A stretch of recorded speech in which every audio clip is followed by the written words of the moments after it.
বিদ্যুৎ সাশ্রয়ী প্রযুক্তির অভিজ্ঞতা অর্জনে ফ্রান্স যাওয়ার আবেদন করেছিলেন রাজশাহী সিটি কর্পোরেশনের প্রশাসক মোহাম্মদ মাহফুজুর রহমান। তবে তার এই বিদেশ ভ্রমণের প্রস্তাবটি সরাসরি নাকচ করে দিয়েছেন প্রধানমন্ত্রী তারেক রহমান।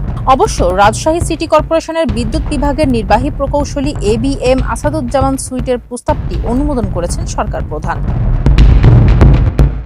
৮ জুন সোমবার স্থানীয় সরকার বিভাগ থেকে পাঠানো এক সারসংক্ষেপের ওপর মন্তব্য করতে গিয়ে প্রধানমন্ত্রী এই সিদ্ধান্ত নেন। সিগনিফাই বাংলাদেশ লিমিটেডের আমন্ত্রণে ফ্রান্সের আউটডোর লাইটিং অ্যাপ্লিকেশন সেন্টার পরিদর্শনের উদ্দেশ্যে এই দুই কর্মকর্তার বিদেশ সফরের আবেদন জমা পড়েছিল। এই প্রস্তাবের ওপর প্রধানমন্ত্রী মন্তব্য করেন, এ বিষয়ে কোনো প্রকৌশলী জ্ঞান আহরণ করলে তার রাজশাহী সিটি কর্পোরেশনের কাজে লাগবে। প্রশাসক প্রকৌশলী নন, বিধায় তার যাওয়া কোনো গুরুত্ব বহন করে না।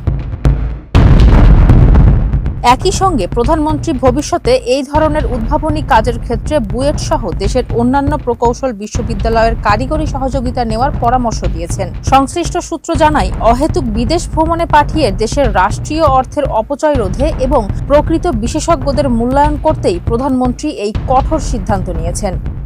ফারজানা হাসিন, মানবকণ্ঠ।